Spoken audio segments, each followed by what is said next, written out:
Prendan sus cámaras, por favor. Ya no vamos a insistir en eso, por favor. No quiero perder tiempo. De verdad que a mí me gusta solamente entrar a las clases y estar tratando de compartir algo de lo que deben saber.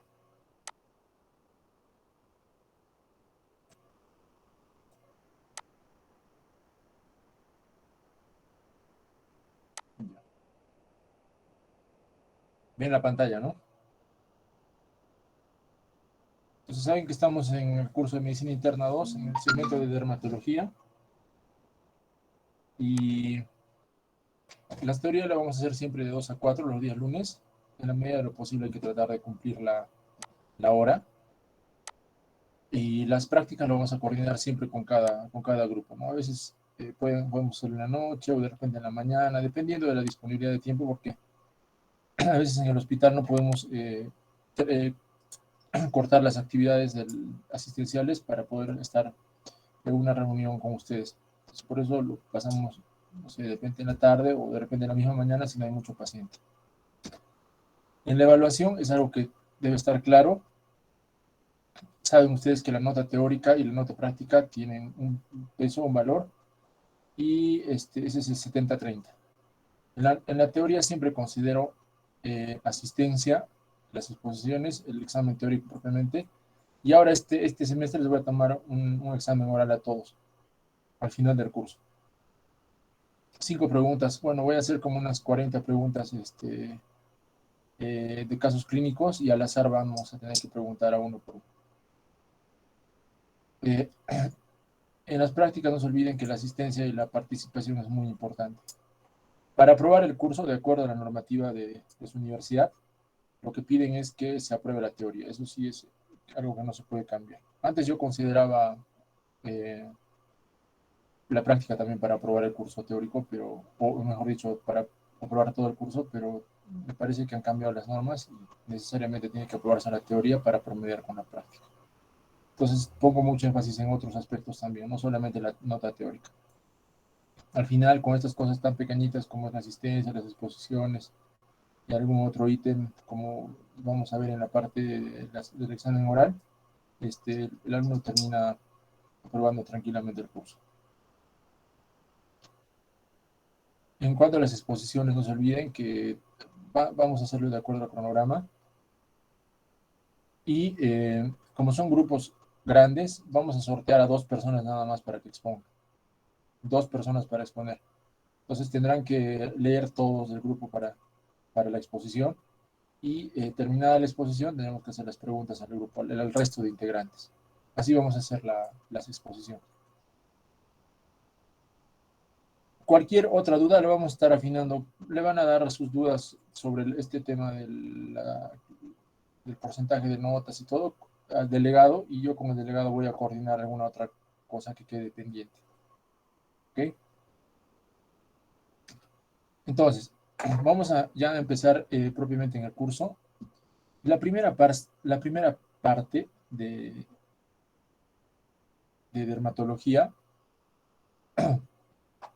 enfoca básicamente a lo que son las infecciones. ¿Ya? Estas infecciones pueden ser producidas por virus, por bacterias, por hongos, por parásitos o por otros microorganismos que no están dentro de estos grupos grandes, ¿no? Cuando hablamos de grupos en primer lugar a los virus. Y en dermatología tocamos específicamente 3 grupos de infecciones virales. Primero, las infecciones por el virus del herpes humano. En segundo lugar, las infecciones por el virus del papiloma humano. Y en tercer lugar, también tocamos lo que son las infecciones por los poxvirus, los llamados poxvirus. Cuando nos referimos a las infecciones bacterianas, estamos miren, siguiendo esa secuencia, virus, bacterias, hongos, parásitos y otros. Cuando nos referimos a las infecciones bacterianas, nos estamos refiriendo específicamente a las infecciones por gérmenes gram positivos y gram negativos ocasionalmente. La mayor parte de infecciones bacterianas en piel son producidas por gérmenes gram positivos, a no ser que el paciente sea un paciente inmunosuprimido. Cuando nos referimos a las infecciones por hongos, tenemos que considerar dos grupos de enfermedades: infecciones micóticas superficiales o infecciones por hongos superficiales y infecciones micóticas profundas, o también se les llama infecciones por hongos profundos, así, tal cual. Cuando hablamos de parásitos, nos referimos especialmente a las ectoparasitosis. Y dentro de este grupo podemos tocar a los ácaros, a los piojos y a las pulgas. Esas son las ectoparasitosis, porque no se olviden que también existen lo que se llaman los intraparásitos, ¿no? ¿Qué parásitos intracelulares tenemos? Por ejemplo, leishmania, pero no lo tocamos en este curso porque eso lo van a desarrollar mucho en infectología. Y en el grupo de otros agentes infecciosos hay que recordar a las espiroquetas y a las micobacterias. Las espiroquetas especialmente tienen que ser desarrolladas cuando tocamos el tema de infecciones de transmisión sexual, y aquí tocamos especialmente a la infección por sífilis. Y lo que son micobacterias las vamos a tocar pasajeramente cuando se hable un poco de los diagnósticos diferenciales de las tuberculosis cutáneas o de las infecciones por micobacterias en piel. Entonces, más o menos, todo el concepto de infecciones dermatológicas se resume en este pequeño cuadro, ¿ya? Entonces, a medida que vayamos desarrollando el curso, vamos a ir tocando punto por punto, ¿no? Primero infecciones virales, luego infecciones bacterianas, luego infecciones micóticas, luego infecciones parasitarias y finalmente también se va a tocar algo de lo que son infecciones por otros agentes, como por ejemplo las espiroquetas. ¿Ok?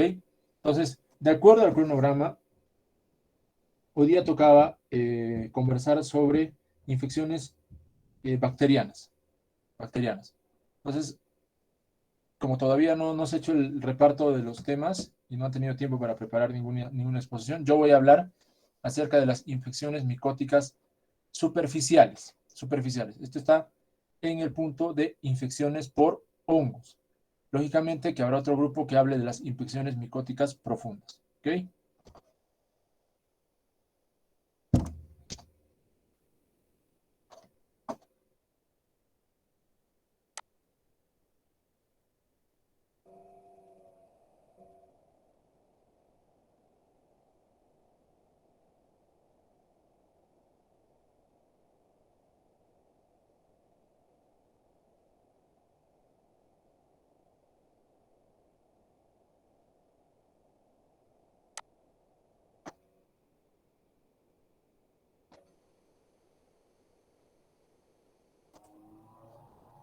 Ahora les comparto. Doctor, ¿podría grabar la clase, por favor? Estoy grabando, estoy grabando. Gracias.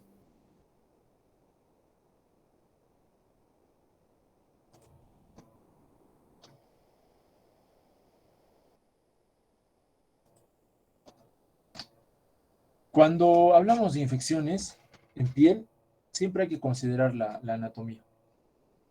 ¿Ok? Siempre hay que considerar la anatomía, porque el agente infeccioso, sea cual sea, se va a implantar en la capa superficial, o sea, en la epidermis, en la capa media o en la capa profunda, o sea, dermis o hipodermis. Tengan muy presente eso. Siempre es bueno para que ustedes se ubiquen y al examinar clínicamente más o menos tengan una idea de dónde puede estar el germen que probablemente estamos sospechando ha infectado la piel. ¿Okay?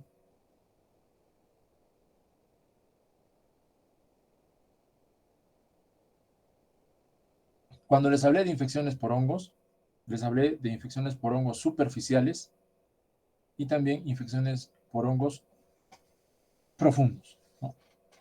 ¿A qué se refiere esto? Es una descripción netamente topográfica.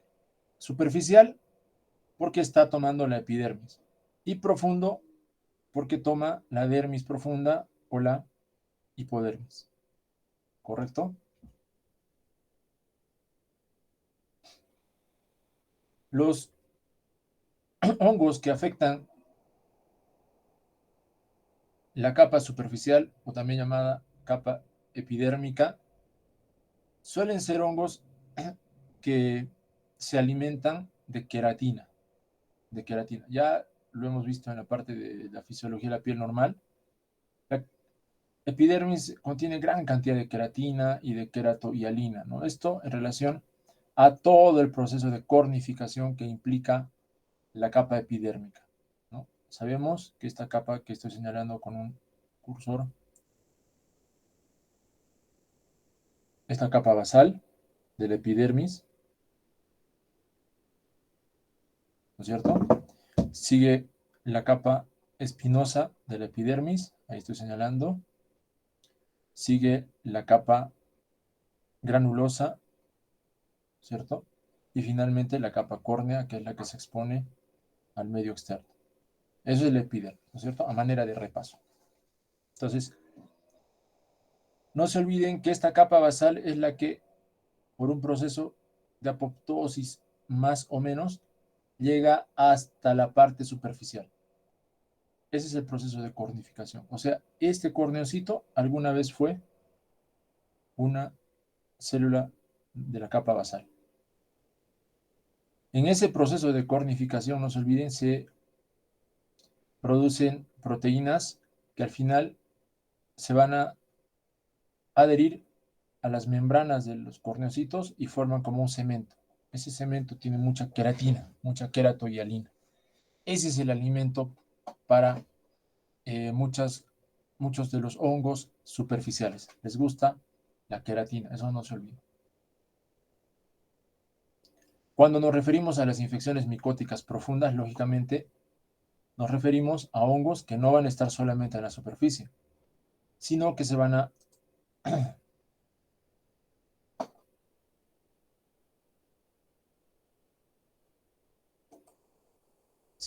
a implantar en la dermis profunda y pueden llegar inclusive a la dermis, a la hipodermis. Dermis profunda e hipodermis.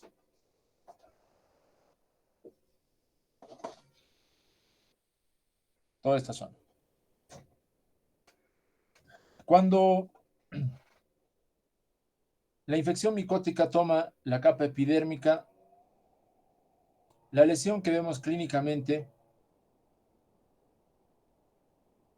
corresponderá a una lesión ulcerativa. Es una pregunta que hago. Lógicamente no, ¿no es cierto? No. ¿Qué características clínicas puede tener una infección micótica superficial? Como es superficie, entonces tendrá de repente escama, ¿ya? Y lógicamente el fenómeno inflamatorio que genera esta infección micótica puede producir también mucho eritema o de repente una pequeña elevación o una placa, ¿no? Por la inflamación. Entonces, clínicamente una infección micótica superficial puede tener eritema, escama y elevación, ¿no? Infección micótica superficial. Cuando nos referimos a una infección micótica profunda, a un hongo profundo, clínicamente, ¿cómo se evidenciará? Como hay inflamación ya a este nivel, hay destrucción a este nivel, probablemente encontremos una úlcera, ¿no es cierto? Una úlcera profunda. Si la inflamación todavía no ha producido una destrucción de la dermis, podemos encontrar unas placas de mucho mayor tamaño, son nódulos más profundos porque el fenómeno inflamatorio que está dando origen a esta lesión está mucho más abajo, ¿no es cierto? Entonces eso clínicamente siempre hay que considerarlo. La infección micótica superficial clínicamente se representa con eritema, escama y ligera elevación. En cambio, una infección micótica profunda nos presentará en la clínica una lesión de mayor tamaño, una lesión nodular, mayor tamaño. Lógicamente, el proceso inflamatorio generará eritema y puede generar también inflamación con escamación. ¿Okay? Este es otro esquema de la capa dérmica y también capa epidérmica. Entonces, las infecciones micóticas superficiales se presentan especialmente a este nivel. Les gusta mucho la queratina, se los dije. ¿El pelo tiene queratina? ¿Sí o no? Sí, Sí. tiene mucha queratina también. Entonces, habrá ocasiones en las que este hongo, que estaba solamente en la superficie de la epidermis, penetre también. Por aquí adentro, buscando más queratina y puede llegar inclusive hasta la base del infundíbulo y lógicamente en ese caso producirá una infección mayor, ¿no? La lesión clínica en ese caso será una lesión mucho mayor, un nódulo grande que viene desde abajo. ¿Ok? Entonces, a manera de introducción, hoy día solo vamos a hablar de las infecciones micóticas superficiales. Infecciones micóticas superficiales. Pero les he dado un pequeño adelanto de lo que son las infecciones micóticas profundas, ¿no es cierto? Pero hoy día no, vamos a hablar solo de las infecciones micóticas superficiales. Entonces, estas infecciones micóticas superficiales son aquellas que son producidas, como les he mencionado, por hongos que invaden estructuras queratinizadas. Vuelvo a repetir, estructuras con queratina. Eso implica piel, propiamente, piel, pelo, uñas. Y en algunos casos, mucosas.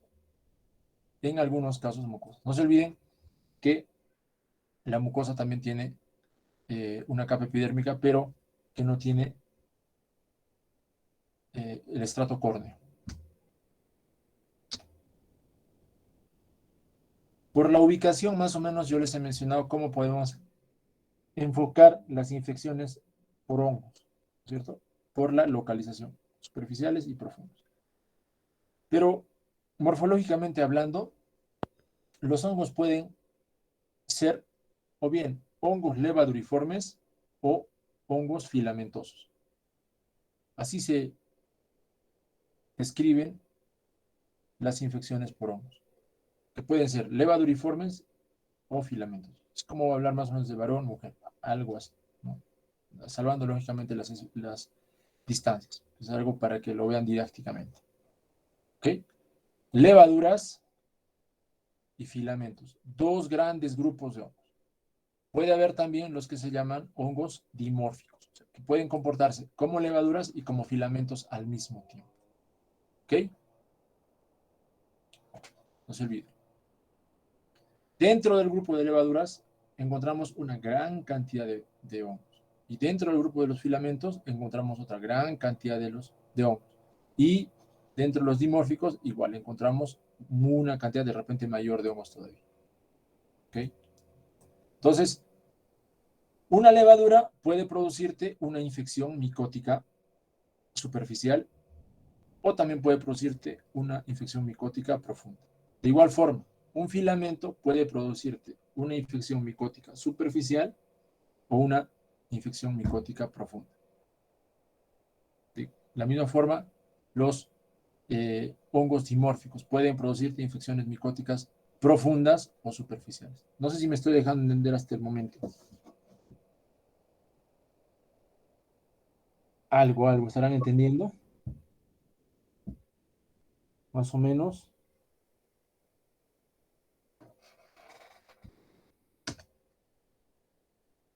Entonces, los hongos filamentosos tienen esta disposición. Tienen una disposición de redes. Son como unas redes, miren. Esto se ve al microscopio. Miren, es un filamento. Son como pequeñas ramas, ¿no?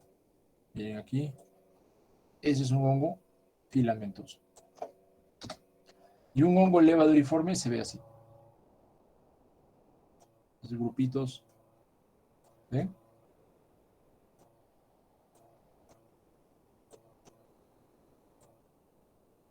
Eso es todo un grupo de levaduras. Ojo, no estoy dando nombre todavía a estos hongos, solo estoy agrupándolos en grandes grupos, levaduras o filamentos. Y estos son los dimórficos, miren. Filamentos y también agrupaciones acá. Se ven como levaduras. ¿correcto? Acá también hay filamentos. Miren, estas pequeñas estructuras son filamentos, también llamadas hifas. ¿Bien? Dimórficos. Filamentos, levaduras, dimórficos. Entonces, hoy en la clase de infecciones micóticas superficiales vamos a hablar específicamente de estas infecciones. En el caso de infecciones por levaduras, vamos a hablar de lo que se llama las pitiriasis, especialmente la pitiriasis versicolor, que es producida por una levadura que se llama Malassezia. ¿Okay? Vamos a hablar de lo que se llama la infección por cándida. Lógicamente conocen a cándida, debe ser el hongo más conocido, cándida. Y también hay un grupo de infecciones micóticas que especialmente afectan al pelo, que se llaman las piedras. Pero que esta no la vamos a tocar porque ya no es muy frecuente. Dentro del grupo de filamentos está un grupo de hongos que se llaman dermatofitos. Son hongos filamentosos, que producen infecciones micóticas también superficiales. ¿Ok? Infecciones micóticas superficiales por filamentos. ¿Qué hongos vamos a tratar hoy día? Los que son producidos por los dermatofitos. Filamentos. Ojo. ¿Y qué enfermedades producidas por levaduras vamos a producir? Vamos a hablar sobre la pitiriasis y la infección por cándida. Entonces, las dermatofitosis corresponden a infecciones por dermatofitos. ¿Qué son los dermatofitos? Son hongos filamentosos, ¿no? Pluricelulares que son potencialmente patógenos para el hombre y también en animales. Ojo, esto también están presentes en los animales. Repito, tienen afinidad por las estructuras queratinizadas. Por eso se les llama queratinofílicos. No afectan mucosas y semimucosas porque la cantidad de queratina que tenemos en las mucosas es casi nula. ¿Okay? La queratina especialmente se encuentra en la capa córnea. Los dermatofitos se clasifican en tres grandes grupos. El grupo de los tricofiton, el grupo de las microsporas y el grupo de los epidermofiton. Cada grupo de dermatofito tiene predilección por un determinado grupo o tejido cutáneo. El tricofito, por ejemplo, tiene mucha predilección por la piel, la uña y pelos. Están las tres estructuras queratinizadas. El microsporum, las microsporas, tienen mucha afinidad por la piel y pelos. Y el epidermofitum tiene más afinidad por la piel y uñas.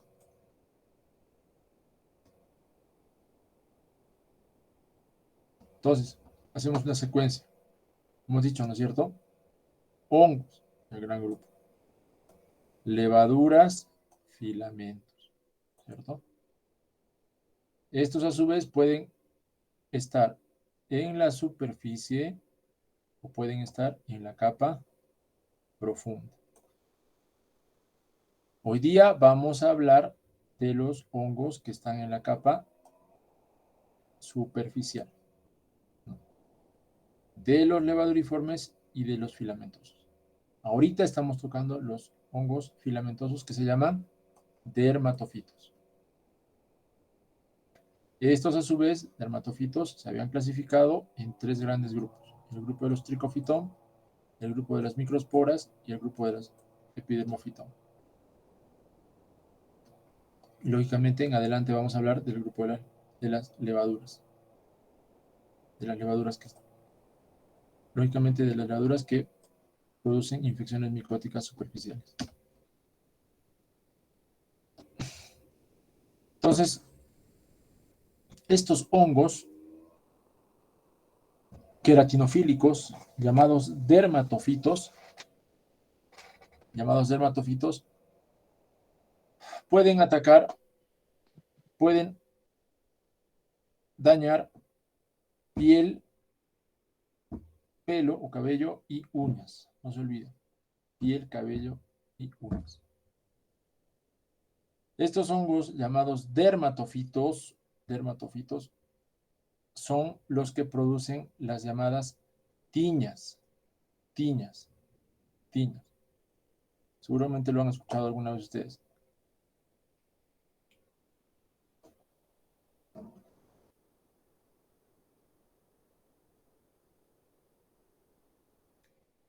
Vamos a ver un ratito. Quiero entrar un...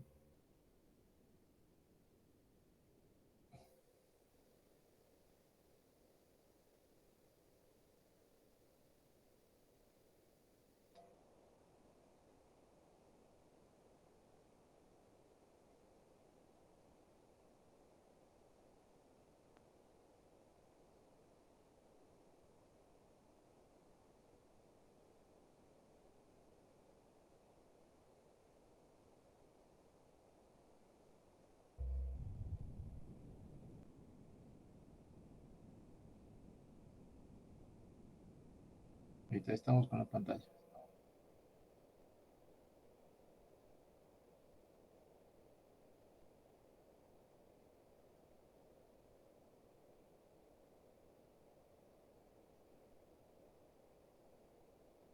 A ver, Aróstegui, ¿está presente?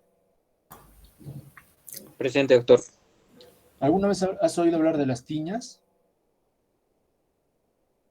¿De una Sí, tiña? doctor. ¿De cuál? De la barba, doctor. Tiña de la barba, por ejemplo, ¿no? Tiña de la barba, ¿ha visto alguna vez Aróstegui? Nina, Eduardo, Nina. Presente, doctor, ¿se me escucha?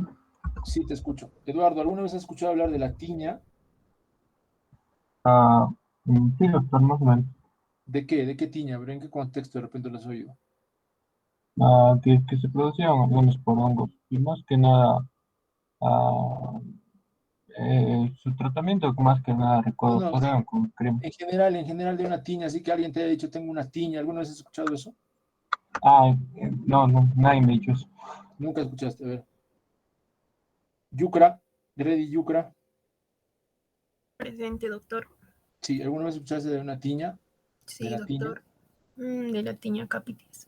capitis, pero no había escuchado de la tiña capitis, muy bien. Arenas, Karina Arenas, Presente, doctor.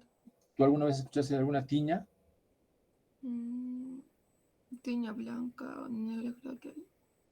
Nunca. Arias, Luis Arias,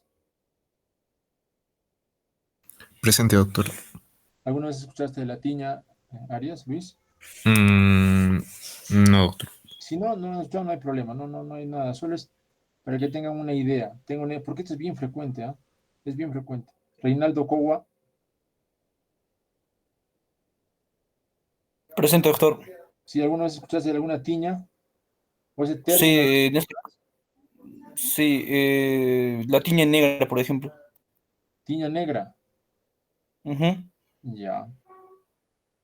Alguien que haya escuchado de algún otro, porque tu compañero habló de la tiña en la barba, otro compañero habló de tiña en Doctor, el cabello, doctor, sí, sería un tipo, la onicomicosis, que sería tiña de la uña. tiña de la uña, muy bien. Pero ustedes alguna vez han visto la propaganda ya me olvidé de, de la, ya me olvidé de este producto, que quita el hongo del pie en 5 días. ¿Cómo se llama este producto? Silca Medic, doctor. Silca América, ahí está. ¿Quién habló? Martínez, doctor. Martínez. Tú has escuchado de Silca América, ¿no es cierto? ¿Qué dice No la es probable propaganda de Silca América? que elimine el hongo 4 veces más rápido que su competencia en 3 o 5 días. Excelente, excelente. ¿Hongo de dónde? ¿De dónde se refiere el Silca América? Del pie, doctor. Sobre Del todo pie, habla de lo que es el pie del atleta y ese tipo de cosas. pie del atleta. Excelente, Martínez. Me has ayudado un montón porque a eso era lo que quería llegar. La tiña es eso, es muy frecuente. Es muy frecuente la tiña y especialmente la tiña del pie. Tan frecuente es que se ha creado un producto que promocionan capaz de sanarte la tiña del pie. Es pues lo que se conoce como el pie de atleta. El pie de atleta es la tiña del pie, ¿ya? Entonces, así como hay una tiña del pie, puede haber también tiña del cabello, puede haber tiña de la barba, puede haber tiña de la cara, tiña del cuerpo, tiña del cruris, del inguino crural, tiña de la mano, o puede haber también tiña de la uña. O sea, ese mismo hongo que les produce tiña en el pie a estas personas que están en la propaganda de Silka Medic, ese mismo hongo puede producir una infección en el cabello, en la barba, en la cara, en el cuerpo, en cualquier parte de la anatomía de la piel. ¿Ok? ¿Por qué? Porque es un hongo queratinofílico, le gusta la queratina. Ustedes se preguntarán, ¿y por qué, doctor, tanta afectación del pie? Porque el pie da las condiciones para que el hongo crezca. Este hongo dermatofito crece en humedad, le gusta la humedad y le gusta la queratina, ¿no es cierto? ¿Y dónde creen o en qué parte del cuerpo creen que más queratina hay? O sea, la capa más córnea, más gruesa, ¿dónde está? En la Cuero planta de los cabelludo. pies, doctor. Pues la planta es recontra gruesa, recontra gruesa. Ustedes, si bueno, se hacen estudios, ¿no? Más o menos en la planta puede haber entre 40 a 200 hileras de capa córnea, dependiendo de la actividad de la persona. Si es una persona en el campo, por ejemplo, habrán visto los señores que trabajan la tierra, los campesinos, la planta es recontra gruesa. ¿Cuántas hileras de capa córnea habrán estos señores? 200, 100, es recontra gruesa. Entonces, tienen mucha más predisposición a hacer hongo del pie, porque hay mucha queratina y también, bueno, por ser el pie, hay humedad, ¿no? El pie generalmente siempre está con un zapato, hay mucha humedad. Son dos condiciones para que el hongo crezca. ¿De acuerdo? Por eso es frecuente, tienen que saber diagnosticar bien la tiña del pie y saber los diagnósticos diferenciales.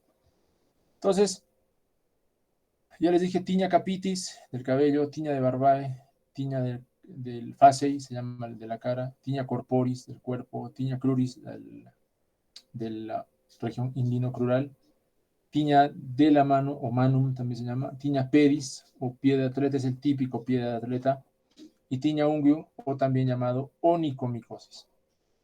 ¿Ok?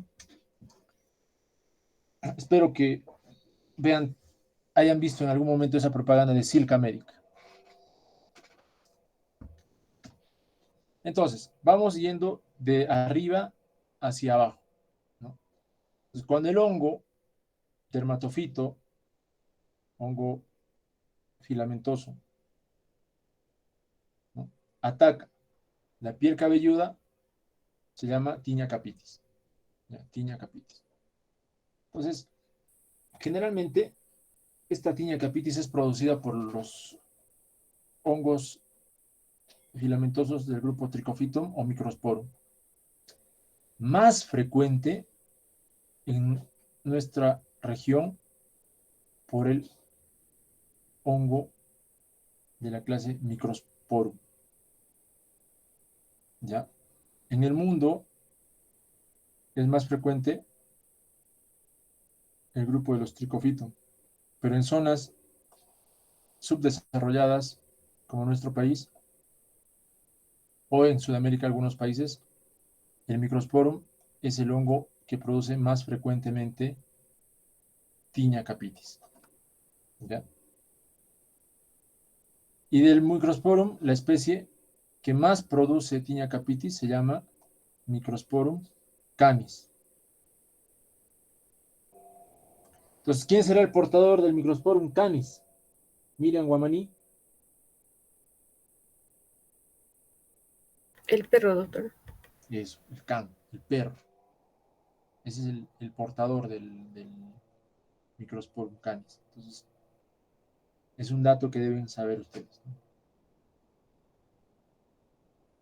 Miren este dato que les estoy anotando acá. Es casi exclusiva de niños. El 95% más o menos de casos de tiña capitis se da en niños, ¿no? Es muy frecuente. Cuando vean ustedes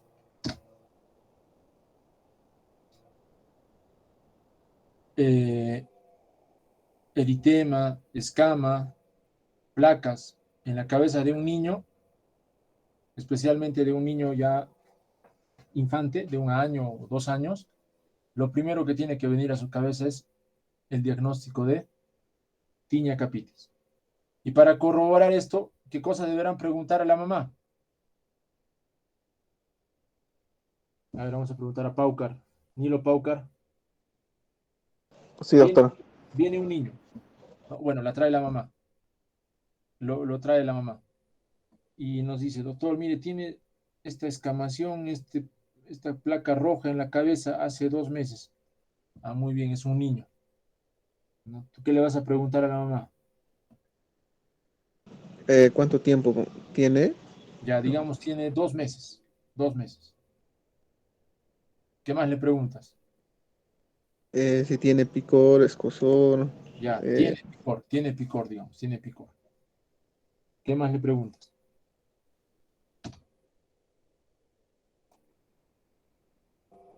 Ahí lo que estoy marcando. Si tiene animales en casa, doctor, perro. ¿Tiene perro? Eso es muy bien. Si tiene perro. Tiene perro. Sí, doctor. Ah, ya. Uf, ya casi seguro mi diagnóstico. ¿No es cierto? Entonces, Sí, esta doctor. niña se caracteriza inicialmente por una pequeña lesión, una pequeña pápula, ¿no? Que es la zona donde se inocula el hongo, que es poco pruriginosa. Ojo, poco pruriginosa. No sé, creo que al grupo de prácticas ya le expliqué. Las infecciones micóticas no suelen producir intenso prurito. ¿Por qué? Porque la reacción inflamatoria que genera la infección por un hongo no incluye grandes cantidades de eosinófilos en la infección, en el fenómeno inflamatorio. No hay muchos eosinófilos. Si ustedes hacen la biopsia o una placa por tinea capitis, no van a encontrar gran cantidad de eosinófilos. Van a encontrar linfocitos, van a encontrar histiocitos, van a encontrar neutrófilos de repente, pero no van a encontrar gran cantidad de eosinófilos. Por eso, el prurito no es la característica fundamental. Ojo. Bueno, luego de esta pápula hay una extensión de la lesión, lógicamente, y se van a presentar muchos pelos cortos. Es una característica así muy importante. Hay un acortamiento de pelos, hay pelos, los llamados pelos quebradizos, y otra cosa muy importante, gran cantidad de escamas. ¿Por qué? Porque el hongo está escarbando queratina, está destruyendo la queratina para comerla. ¿Ok? Puede ser de tipo ectotrix o endotrix, ¿no? Entonces, en el ectotrix las placas son grandes, todos los pelos casi están afectados, casi todos están rotos. Y el endotrix es cuando las placas son pequeñas y múltiples y los pelos están cortados a ras, o sea, hay una alopecia. ¿No? Lógicamente porque el hongo se ha metido un poquito más adentro, como les he mostrado en esta imagen. Aquí. Entonces, endotrix, si está por aquí, el hongo, y ectotrix, si está por aquí. Entonces, si está por más arriba, el pelo se entrecorta más arriba. Si está por abajo, el pelo ya prácticamente no se ve.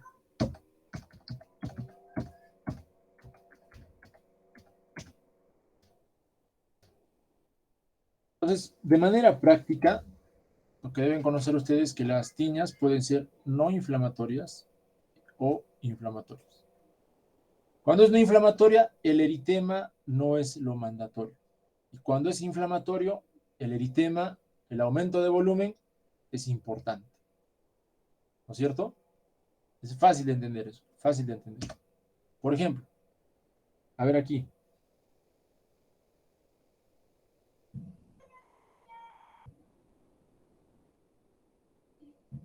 Quispe palomino.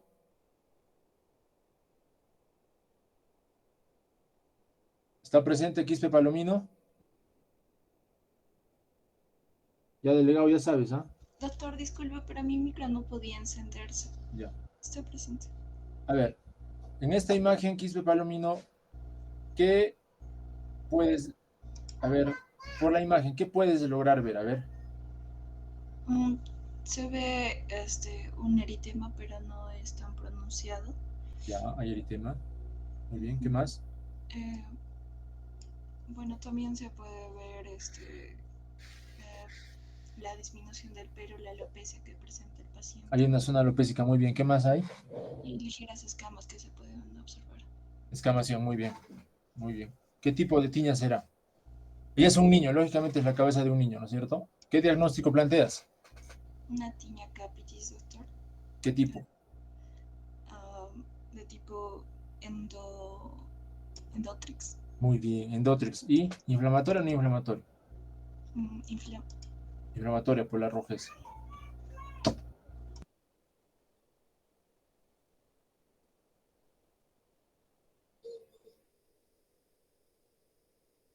Michelle y Piñe, Guamán. Presente, doctor. A ver, ¿qué cosa se ve en la imagen? Una placa escamativa, doctor. Muy bien. ¿Hay eritema? No. Ya. Entonces, ¿qué cosa puede ser esto? Una tiña capitis. Podría ser una Endotrix, muy bien. Y no inflamatoria, ¿no es cierto? Porque los pelos, miren, están entrecortados afuera. Eso es así. Así se entrecortan los pelos. Miren cómo se vuelven los pelos quebradizos. La escama se ve así y miren cómo se corta. Pelos quebradizos, cortados. Esa es la tiña capitis. Lógicamente acá hay extensiones mucho mayores. Es lo que se conoce como tiña fábica. Tiña fábica, extensiones muy grandes. Hay una inflamación muy profunda que deja alopecia cicatrizal. O sea, la inflamación ha sido tan fuerte en la capa profunda que ha dejado una cicatriz y no va a volver a crecer el pelo. Esto es la evolución de esto. O sea, se curó el paciente, pero dejó una zona alopécica definitiva. Aquí vemos pelos entrecortados, pero ya se ve un aumento de volumen importante. Y además vemos puntos purulentos, ¿ya? Puntos purulentos, pelos entrecortados. Y si ustedes hacen presión sobre este área, van a ver que estos puntos purulentos van a comenzar a drenar pus. Eso se conoce como signo de la espumadera. Ese signo de la espumadera o de colador es típico en lo que se conoce como querium de Celso. Querium de Celso. Ajá, otra, una placa grande, ¿no es cierto? Con aumento de volumen. Varias zonas pustulosas, zonas alopécicas, querium de Celso. Entonces, el diagnóstico diferencial de la tiña capitis hay que hacerlo con algunas otras enfermedades, como alopecia areata, dermatitis seborreica, tricotilomanía, psoriasis del cuero cabelludo, lupus eritematoso discoide, piodermias y de la pediculosis capitis también. ¿Ya? Eso revisen ustedes, revisen. Entonces, si vamos bajando un poco más, encontramos tiña de la cara, ¿no es cierto? Tiña de la cara. Es más común en las zonas tropicales, ¿no? Entonces veremos mucho esto en la selva, ¿no? En jóvenes también, los jóvenes suelen sudar mucho. No se olviden, la humedad es un caldo de cultivo para los hongos dermatofitos, ¿no? Y se va a caracterizar en la clínica por placas eritematosas serpiginosas con ligera escamación, no hay mucha escamación como en la cabeza. Y esto, miren, el borde es bien definido, tiene pápulas y puede ser vesículo pustuloso. Miren aquí. Borde bien definido. Muy bien definido. Bien definido. Miren, se define así.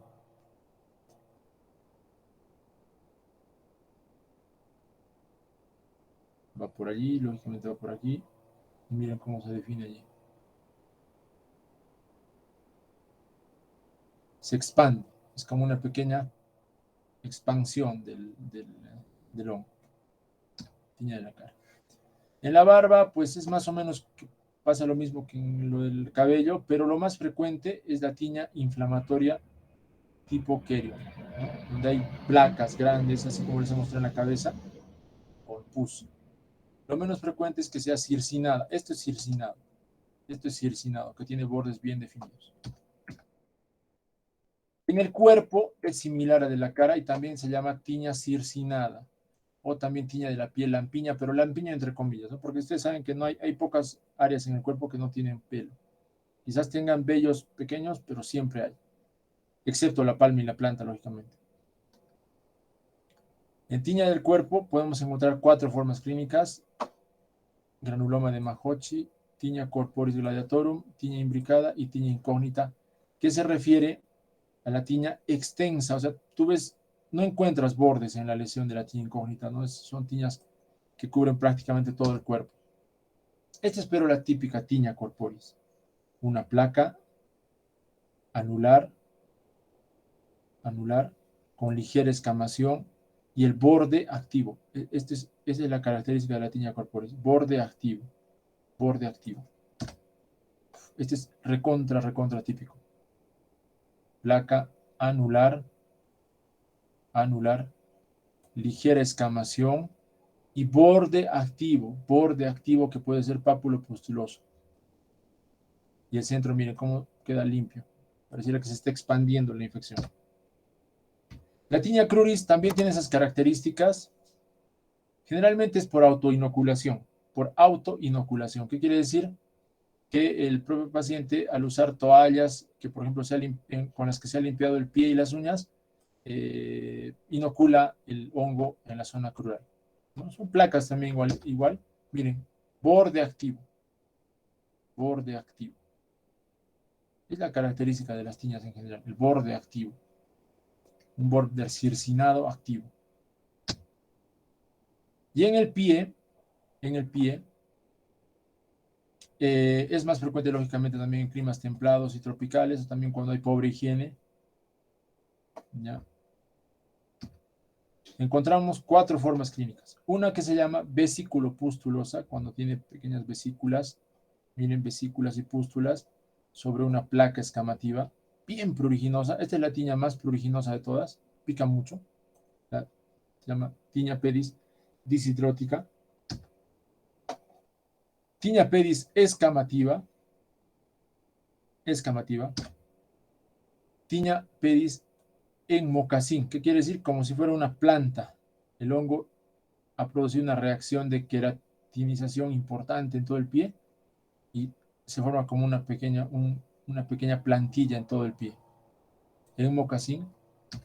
Y aquí también van a encontrar lo que se llama el intertrigo. La tiña pedis intertriginosa o la típica tiña llamada pie de atleta. Está la interdigital, pie de atleta, disidrótica, también llamada vesicular, hiperqueratósica, que puede convertirse en tipo mocasín. La tiña de la mano, chicos, es mucho menos frecuente, es muy infrecuente, porque no se olviden que la mano es una estructura que se encuentra libre, al aire. Entonces, es difícil que el hongo suela crecer allí. Lo vamos a encontrar en pacientes que tienen las manos cubiertas, ¿no? Pacientes que usan guantes por un tema netamente de trabajo. Los ingenieros pueden tener mucha tiña de la mano. También los maestros que utilizan guantes, ¿no? Para electricistas, albañiles que usan guantes pueden tener mucha tiña de la mano. Es poco notorio, ¿no? La escamación es leve, tenue escamación. En las uñas, el hongo dermatofito produce lo que se llama tiña unguial o onicomicosis dermatofítica. ¿Ya? Es más frecuente en los adultos. ¿Ya?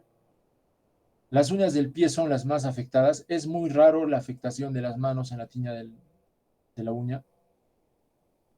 Y suele ser crónica, de largo tiempo, de larga data. Es asintomático, no duele, no pica. ¿Ya? Y es más frecuente de inicio en la parte distal. Ya, miren acá, por ejemplo, las imágenes les voy a ver. Las formas clínicas dependen de la localización. Distal, miren. Distal, porque empieza en la parte distal, con discromía y distrofia. Blanca superficial, se afecta a toda la superficie. Blanca superficial, miren. Proximal, esto es peligroso. Cuando la afectación de la micosis empieza en la parte proximal de la uña, hay que descartar inmunosupresión en el paciente. Puede ser que este paciente sea inmunosuprimido. Y esto es distrófica total. Toda la uña está tomada, toda la uña está alterada. Distal, miren, distal, empieza por la parte, es lo más frecuente. La onicomicosis distal es lo más frecuente. ¿Cómo diagnosticamos las tiñas? Con la prueba que se llama examen directo de KOH al 10%. Lógicamente, para ello ya hemos tenido que hacer una disquisición clínica, ¿no es cierto?, en base al examen físico y también a los antecedentes. Y mejor todavía, el gol estándar es el cultivo de hongos en la muestra que queramos, ¿no? Cultivo de hongos. Pero el cultivo de hongos demora mucho. Si ustedes piden el cultivo, por ejemplo, de hongos de la uña de un paciente en el que están sospechando hongos, se demoran entre 15 a 25 días el resultado. En cambio, el examen directo de KOH nos puede determinar la presencia de levaduras o filamentos inmediatamente, a las 2 horas. Es un examen más útil, el examen directo de KOH. Entonces, cuando tengan ustedes duda diagnóstica, pidan examen directo de KOH en la muestra que ustedes quieran estudiar. El tratamiento de la tinea capitis es en niños grisofulvina y en adultos terbinafina. De la tinea de la barba, terbinafina. En la cara, terbinafina. Entonces, para que recuerden, el tratamiento de elección en la mayoría de tiñas estas superficiales producidas por dermatofitos es la terbinafina. No se olviden, terbinafina. Ya sea por vía oral o sea por crema. Por vía oral, especialmente en las formas crónicas. ¿Cuáles son las formas crónicas de tiñas por dermatofitos? La que afecta al pie y la que afecta el cabello. Y las formas, digamos, que no son tan crónicas y son más agudas, las del pie y las del cuerpo. Entonces usamos terbinafina en crema. ¿Ya? Ahí pues, vean por eso la propaganda de Silca Medic. ¿Qué cosa es Silca Medic? Es terbinafina. Entonces, en segundo lugar, vamos a hablar de otra infección micótica superficial, esta vez de una levadura, cándida.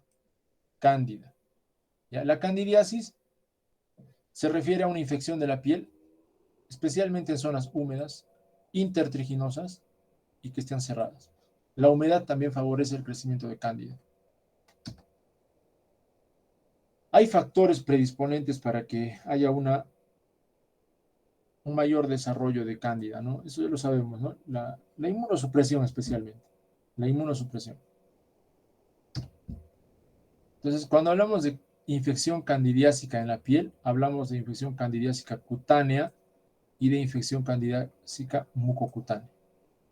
Dentro de las candidiasis cutáneas encontramos a los llamados intertrigos, que pueden ser intertrigo interdigital, intertrigo submamario, por debajo de la mama, intertrigo axilar e inguinal, intertrigo interglúteo o perianal y también puede ser umbilical. También encontramos lo que se llama la candidiasis del área del pañal en los niños.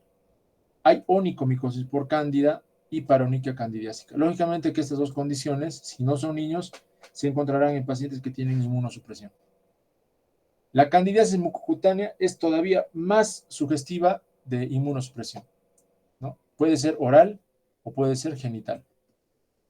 Cuando es oral, encontramos la clásica, el clásico muguez oral, pero también puede ser una forma ulcerada o también podemos encontrar la cheilitis candidiásica, que son las boqueritas que llamamos, hay unas boqueras en las comisuras labiales. Y cuando hablamos de candidiasis genital, hablamos de la vulvovaginitis, que lo van a tratar seguramente en ginecología, y de la balanitis candidiásica en los varones, especialmente adultos diabéticos. Esto es lo que se llama candidiasis unguial. Se conoce como paroniquia. La infección de la matriz unguial. Hay eritema, aumento de volumen y dolor en el pliegue proximal de la uña. Intertrigo candidiásico. Hay eritema, escamación en las zonas intertriginosas, que son diferentes a las del pie. Puede ser en las manos especialmente, en las axilas, en las mamas, miren, submamario, ¿no? La característica fundamental de este intertrigo candidiásico es la presencia de las llamadas pápulas satélite. Miren las que estoy marcando aquí. Pápulas satélite. En el niño es muy frecuente, es lo que se conoce como candidiasis del pañal. Y de igual forma vamos a encontrar eritema y las clásicas pápulas satélite. Y doctor, o sea, ¿todo niño que tiene candidiasis del pañal es inmunosuprimido? No. Aquí lo que ocurre es que el contenido fecal, la materia fecal que se le queda en el pañal al niño, por efecto de la maceración y de la humedad, produce pues la infección de Cándida en orina. No se olviden que Cándida se encuentra en el tracto digestivo también. Esta es la clásica candidiasis membranosa de la mucosa oral, ¿no? O llamado Muget oral. Muget oral. Esto sí es inmunosupresión, sin duda alguna. El tratamiento de la candidiasis es con nistatina vía oral en niños o fluconazol vía oral también en adultos. Otra de las infecciones que les iba a mencionar hoy día era la que es producida por un hongo levaduriforme llamado Malassezia. La enfermedad se llama pitiriasis versicolor. Pitiriasis versicolor, ¿no? Esta es una infección superficial producida por el hongo lipofílico, que quiere decir que le gusta la grasa, del género Malassezia. Predomina también en climas tropicales y se presenta mayormente en jóvenes, entre 18 a 30 años. Se caracteriza por máculas o placas con descamación que puede ser de diferente color, por eso se llama pitiriasis versicolor. Puede ser una mácula o placa de color marrón, o puede ser una placa o mácula de color rosada, o puede ser una mácula o placa de color blanquecino. Depende también del color de la piel. Usualmente en las personas que tienen piel blanca, la placa esta suele ser marronácea. En las personas que tienen piel un poco más oscura, las placas suelen ser blanquecinas. Miren. Zonas acrómicas en región torácica posterior. Pitiriasis versicolor. Y miren cómo cambia el color cuando más blanca la piel. Pequeñas máculas marronáceas agrupadas en región torácica anterior. Entonces, especialmente se encuentra en tórax anterior y posterior. Tienen diagnósticos diferenciales para la pitiriasis versicolor. Puede ser la dermatitis seborreica, la pitiriasis rosada, pitiriasis alba, la sífilis también. Esto es muy importante, descartar sífilis cuando tenemos este tipo de placas. La lepra y el vitíligo. El tratamiento es con derivados imidazólicos. Entonces vamos a ver unas cuantas imágenes ya para terminar.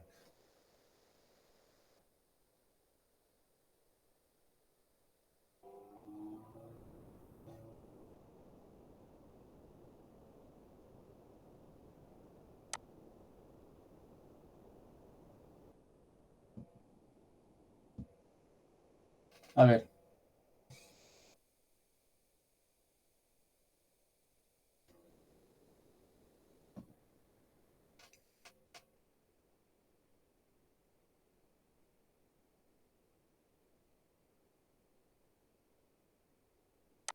Vamos a preguntar aquí.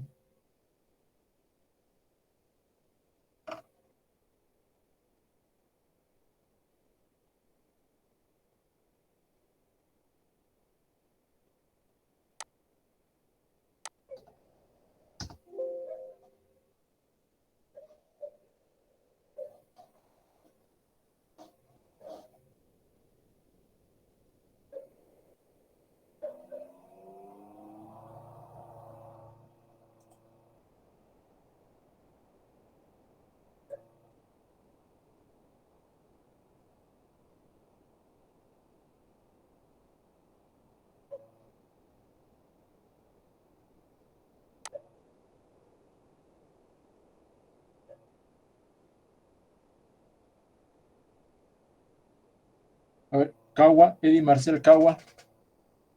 Presente, doctor. Mira, discromía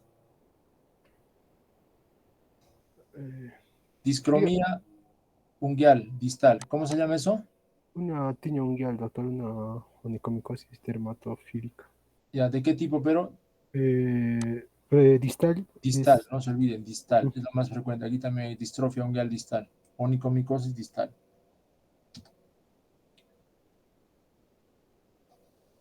Aquí vemos pequeñas pápulas, pústulas. Miren una placa en una persona adulta. ¿Qué puede ser esto? Gonzalo, Nina. Doctor, una tiña capitis, Puede ser pues, de tipo mm, mm, exo, ectotrix, ya muy bien. ¿Qué más? inflamatoria, inflamatoria, Inflamatoria, doctor. inflamatoria, muy bien, inflamatoria, eso está bien.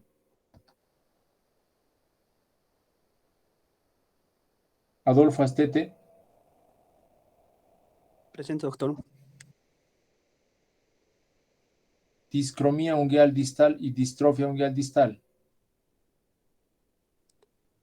Sí, doctor. Es una tiña unguial Ujú, distal.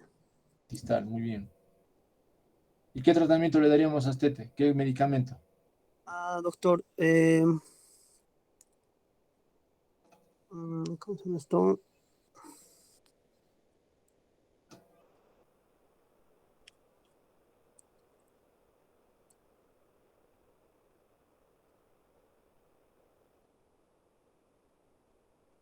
Doctor, terbismina. Terbinafina. Terminafina. Terbinafina. Recuerden ese medicamento.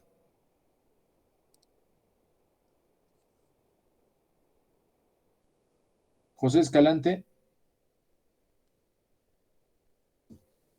Presente, doctor. a ver, ¿qué cosa puede ser esto? Miren,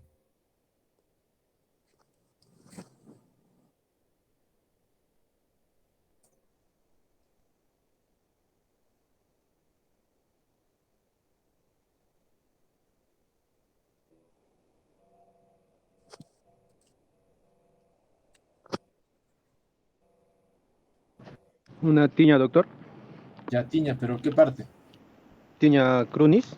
Cruris, inguinocrural. Tiña Crunis. inguinocrural. Muy bien.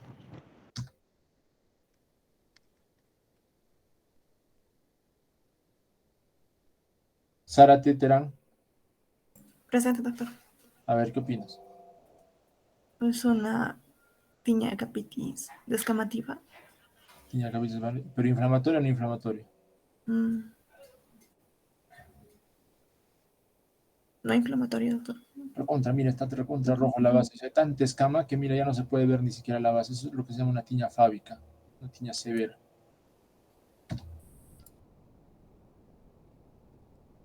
Pamela Ferrell,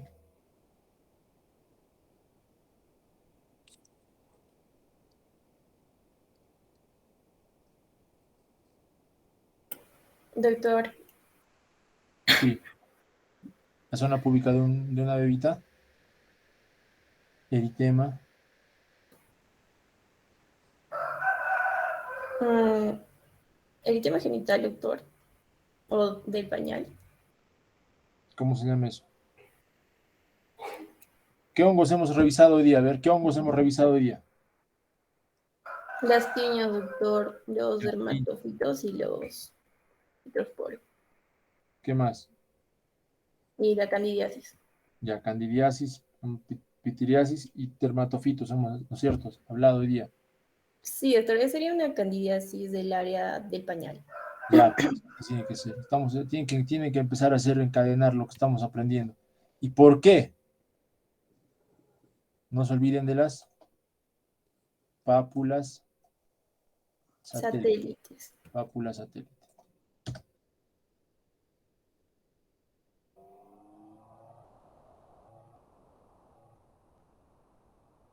Carvajal, Doctor, a ver, ¿qué opinas acá? sería una diasis cutánea submamaria Candidiasis cutánea submamaria. ¿Por qué? por la zona y por las pápulas satélites. Esas papulitas es frecuente en las personas mayorcitas. Ya las mamas por la gravedad se han ido hacia abajo, genera mucha humedad, ¿no? Falta de higiene, humedad y crece cándida. más si la paciente es inmunosuprimida.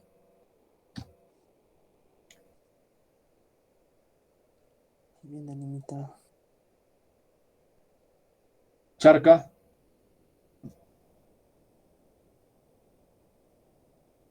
Presente, doctor. A ver, ¿qué opinas de eso?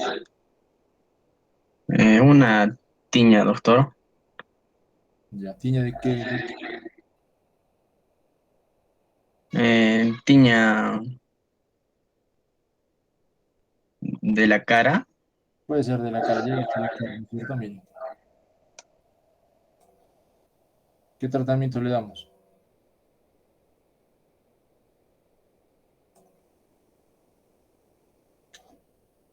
Charca. La terbinafina, doctor. Terbinafina, ya vayan viendo las dosis, vayan viendo las dosis en su repaso. ¿Ya? Pero miren, lo que quiero que vean acá es la delimitación de la lesión, bien delimitado,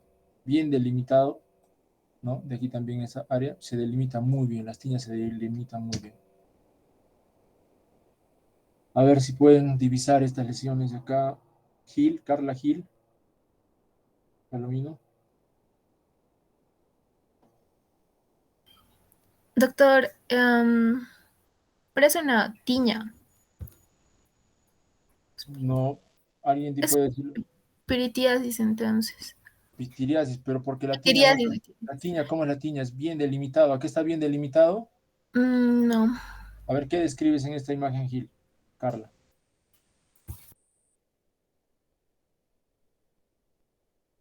¿Qué cosa te llama la atención de esta imagen? A ver. Las zonas hipocrómicas, doctor. Muy bien, las zonas hipocrómicas. Este tórax, lógicamente, tórax anterior, zonas hipocrómicas, ¿no es cierto? Bien agrupaditas en el tórax anterior. Siempre pensar en pitiriasis versicolor. Pitiriasis versicolor. Ya, hay que ver los diagnósticos diferenciales. Lean los diagnósticos diferenciales de pitiriasis versicolor.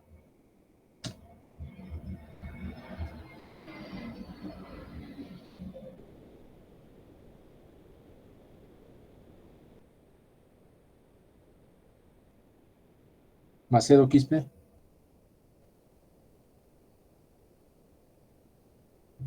Presente, doctor. A ver. Una tiña, doctor, tiña de las manos. De las manos. Pero para eso tienes que, no te olvides, investigar sobre el antecedente. Si es un paciente que usa las manos con guantes y permanentemente presenta esta sudoración, sospechamos de tiña de la mano. Si no, la causa más frecuente de escamación en las palmas vienen a ser las dermatitis por contacto. ¿Ok? O sea, no es frecuente la tiña de las manos.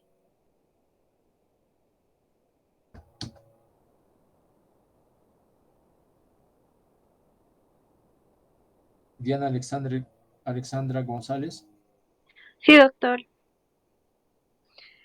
La lesión que veo en la imagen es pitiriasis versicolor. A ver, ¿cómo describes estas lesiones? Son lesiones hipocrómicas Muy bien. Localizadas en la zona de la espalda. No, pues tenemos que aprender a describir ya. En la zona del dorso. Tórax, torácica, posterior, interescapular, deltoidea, hasta la zona deltoidea está llegando. Tienen que escribir bien las regiones anatómicas. Están en octavo semestre ya ustedes. Muy bien. Entonces, Diego,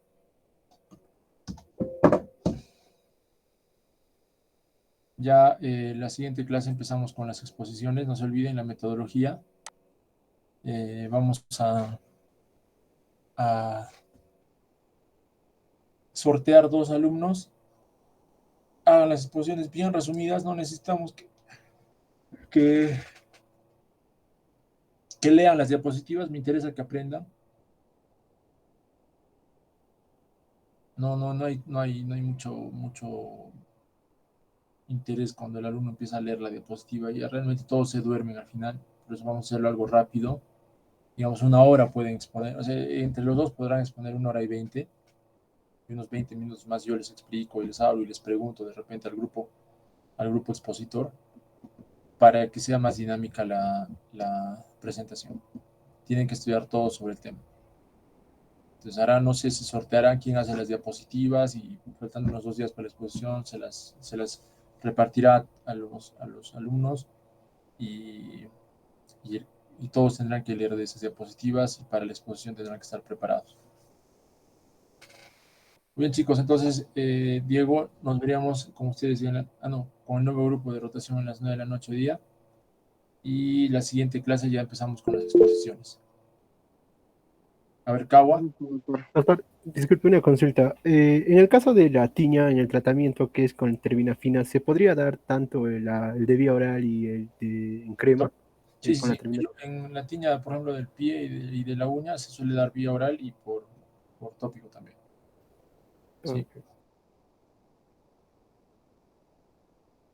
Vayan haciendo repaso ahora, denle una leída, denle a todo lo que hemos visto. ¿Ok? Muy bien, ¿alguna otra pregunta? Doctor, ¿la tiña se puede hacer, podríamos decir, resistente a esta terbinafina si, digamos, reincide? Raramente. Hay muy poca resistencia de las infecciones micóticas superficiales al tratamiento con terbinafina. Si es que hay, digamos, pobre resultado al tratamiento, hay que hacer replanteamiento diagnóstico, hay que replantear el diagnóstico. Ahí entramos con los diagnósticos diferenciales. Lógicamente, cuando encontramos estas lesiones escamativas en cabeza o placas en el cuerpo, o en la zona inguinal o en las uñas, pues lo primero que pensamos es en lo más frecuente, en las infecciones. Pero si a pesar que estamos dando el tratamiento no hay una buena respuesta, entonces tenemos que replantear el diagnóstico y ahí entran los diagnósticos diferenciales. Sí. Gracias, doctor. ¿Alguna otra pregunta?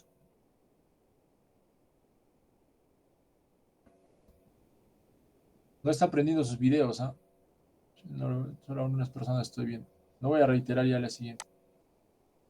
Todo el tiempo no vamos a estar repitiendo las cosas, Juan. Entonces, nos encontramos en la siguiente clase. Lo ideal es que todos lean pues el tema, ¿no? Lo ideal, pero bueno, es un poco complicado que todos lean. Por lo menos el grupo tendrá que estar bien preparado. Pero para eso vamos a sortear. Yo hago aquel sorteo internamente para ver quiénes expongan. De verdad que es muy importante para mí todo esto, las exposiciones. Yo los tomo muy en cuenta. Muy en cuenta. Al final, mi tabla de calificación de promedios incluye todo. Todo incluye esto. Todo tiene nota. Nada se hace al aire. Nada queda al aire al final en la calificación. Muy bien, chicos, nos vemos entonces el siguiente lunes. Diego, nos vemos el siguiente lunes. Gracias, doctor. Un favor, si me podría pasar las diapositivas. Lean del libro, ahí les he pasado un libro. Las diapositivas, se acostumbren a ver las diapositivas, después van a estar muy enfocados en eso. Más bien, hagan hincapié en lo que les está mencionando. Y en base a eso, es el examen, ¿no? Pero igual, si quieren, se les doy las diapositivas. Hasta el día